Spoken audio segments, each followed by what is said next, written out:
Hi ಗೆಳೆಯರೆ, ಸ್ವಾಗತ ಸುಸ್ವಾಗತ. ನಾನು ನಿಮ್ಮ ಕಿರಣ್. ಇಲ್ಲಿ ನೀವು ನೋಡ್ತಾ ಇದ್ದೀರಾ ರಿಲಯನ್ಸ್ ಇಂಡಸ್ಟ್ರಿ ಆಗಸ್ಟ್ 19ನೇ ತಾರೀಕು 2% ಗ್ರೋ ಆಗಿತ್ತು. ಅದಕ್ಕೆ ರೀಸನ್ ಏನು ಅಂತಲೂ ನೀವು ಇಲ್ಲಿ ನೋಡ್ತಾ ಇದ್ದೀರಾ.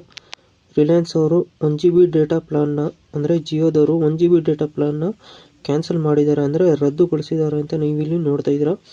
ಆದರೆ ನಾವು ಇಲ್ಲಿ 1 GB ಡೇಟಾ ಪ್ಲಾನ್ನ ಹೇಗೆ ಹಾಕಬಹುದು ಅಂತ ನೋಡೋಣ ಬನ್ನಿ. ನೋಡಿ ಸ್ನೇಹಿತರೆ, ನಾನು ಮೈ ಜಿಯೋ ಆ್ಯಪ್ ಓಪನ್ ಮಾಡಿ ನಾನು ರೀಚಾರ್ಜ್ನ ನೋಡ್ತಾ ಇದ್ದೀನಿ.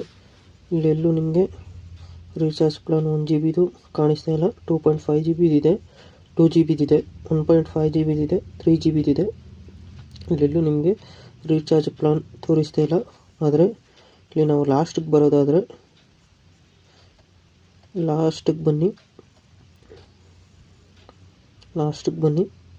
ಇಲ್ಲಿ ನೀವು ನೋಡ್ತಾ ಇದ್ದೀರಲ್ಲ, ಇಲ್ಲೂ 1 GB ಡೇಟಾ ಪ್ಲಾನ್ ಸಿಗ್ತಾ ಇಲ್ಲ. ಆದರೆ ಇಲ್ಲೊಂದಿದೆ ನೋಡಿ, ಇದ್ರ ಮೇಲೆ ಕ್ಲಿಕ್ ಮಾಡಿ. ಇದ್ರ ಮೇಲೆ ಕ್ಲಿಕ್ ಮಾಡಿದ್ರೆ ನಿಮಗೆ 209 ರೂಪಾಯಿಗೆ 22 ದಿವಸ 1 GB ಡೇಟಾ ಪ್ಲಾನ್ ಸಿಗುತ್ತೆ. ಇದ್ರ ಮೇಲೆ ನಾವು ಕ್ಲಿಕ್ ಮಾಡೋಣ ಬನ್ನಿ. ಇಲ್ಲಿ ನೋಡ್ಬೋದು ನೀವು 209 ರೂಪಾಯಿಗೆ ನಿಮಗೆ 2 OTT ಆ್ಯಪ್ ಫ್ರೀ ಸಿಗುತ್ತೆ. ಆಮೇಲೆ ಪ್ಯಾಕ್ ಬಂದು 22 ದಿವಸ ಇರುತ್ತೆ.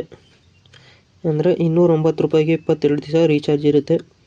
ಟೋಟಲ್ ಡೇಟಾ ಬಂದು, ಅಂದರೆ ಇಂಟರ್ನೆಟ್ ಬಂದು 22 GB ಇರುತ್ತೆ. ಪರ್ ಡೇ 1 GB ಇರುತ್ತೆ. ವಾಯ್ಸ್ ಕಾಲು ಅನ್ಲಿಮಿಟೆಡು. SMS ಬಂದು ಪರ್ ಡೇ 100 SMS ಫ್ರೀ ಇರುತ್ತೆ. ನೋಡ್ಬೋದು ಇಲ್ಲಿ.